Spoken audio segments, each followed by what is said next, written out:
بسم اللہ الرحمن الرحیم۔ میں ہوں امان اللہ خان آپ کے پروگرام کے ساتھ۔ دوستو، ملک میں کافی گرما گرمی پیدا ہو چکی ہے اور اس گرما گرمی کو ٹھنڈا ہونا چاہیے، لیکن اس کو ٹھنڈا کون کرے گا؟ اس کو یا حکمران کریں گے یا اپوزیشن کرے گی۔ اس کو پاکستان کے وہ لوگ کریں گے جنہیں پاکستان کے ساتھ محبت ہے، پاکستان کو اپنی جان سمجھتے ہیں، افواج پاکستان کو اپنی آن اور شان سمجھتے ہیں، وہی لوگ اس آگ کو ٹھنڈا کریں گے۔ دوستو دیکھیں، ہمارا ملک بہت کمزور ملک ہو چکا ہے، ہم معاشی طور پہ بہت کمزور ہیں اور اسی طرح ہم سیاسی طور پہ بہت کمزور ہیں۔ 9 مئی سے جو کچھ اس ملک میں آج تک ہو رہا ہے، یہ کیوں ہو رہا ہے؟ یہ کون لوگ ہیں؟ افغانستان سے آئے ہوئے طالبان ہیں جو ہماری افواج پاکستان کی تنصیبات پہ حملے کر رہے ہیں؟ ہمارے اہم وہ ادارے جن کی حیثیت ان پہ حملے ہو رہے ہیں؟ نہیں، ایسا نہیں۔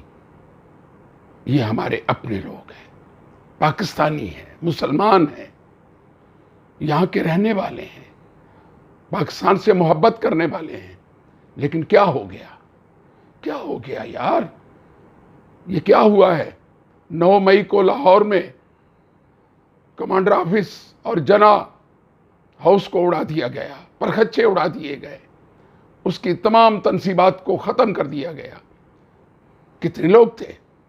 200، 250، 300۔ لیکن ان کے پیچھے کون لوگ تھے جنہوں نے یہ سب کچھ کروایا؟ کیا ان کے لیے باعث شرم نہیں تھا؟ یہ پراپرٹیز ان کی ہیں، عوام کی ہیں، عوام کے ٹیکسوں سے بنی ہوئی ہے۔ یار، جی ایچ کی پنڈی پہ حملہ کر دیا گیا، وہاں کیا کچھ نہیں ہوا، بہت کچھ ہو گیا، لیکن ہمارے لیے باعث شرم ہے، باعث شرم ہے۔ یار، پشاور میں آرمی کے دفاتر پہ حملہ ہوا، ریڈیو پاکستان کو جلا دیا گیا، سوات کے وہ راہداری پہ جسے ہم موٹر وے کی سب سے بڑی راہداری کہتے ہیں اسے جلا دیا گیا۔ دیر میں کیا ہوا؟ آخر اس پورے پاکستان کو آگ کس نے لگائی ہے؟ وہ کون لوگ ہیں؟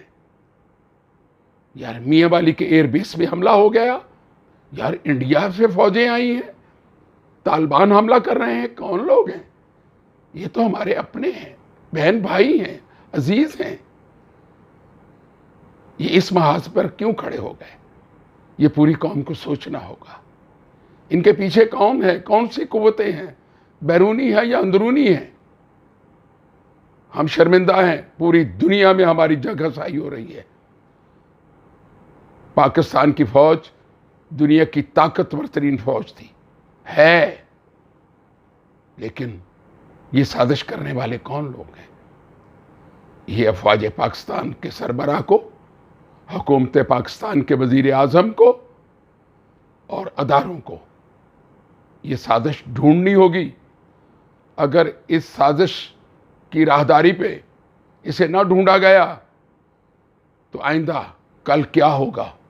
سوچ لیں۔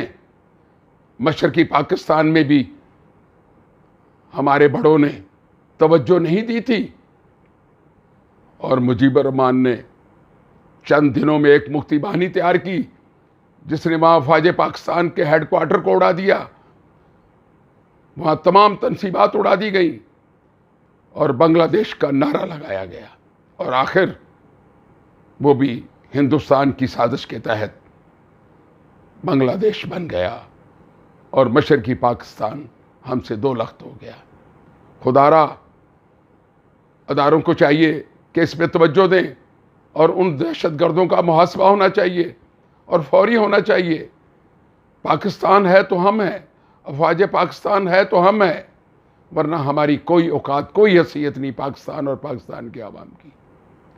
دوسری جانب میں یہ کہوں گا کہ عدلیہ کو انصاف کرنا چاہیے تھا۔ اب کل جو کچھ عدلیہ کے سامنے، سپریم کورٹ کے سامنے دھرنا ہو رہا ہے، اس میں ایک ہی مطالبہ نظر آ رہا ہے کہ چیف جسٹس آف پاکستان استعفیٰ دیں اور گھر جائیں۔ آخر کیوں؟ عدلیہ کے سامنے مظاہرے نہیں ہونے چاہیے تھے؟ اگر chief justice of Pakistan party نہ بنتے سیاست میں دخل نہ دیتے، سیاسی لوگوں کی پشت پناہی نہ کرتے تو یہ کچھ نہ ہوتا۔ دیکھیں، میری درخواست ہے اداروں سے، حکومت سے، سیاسی گروہوں سے، پاکستان بچا لیں۔ کل آنے والی نسلیں شرمندہ ہوگی کہ ہم لوگوں نے انہیں جہیز میں کیا دیا۔ دہشت گردی، افراتفری، معاشی بحران، یہ سب ان کو جہیز میں دیں گے؟ خدا را پاکستان بچا لیں۔ اسی کے ساتھ میں آپ سے اجازت چاہوں گا۔ خدا حافظ۔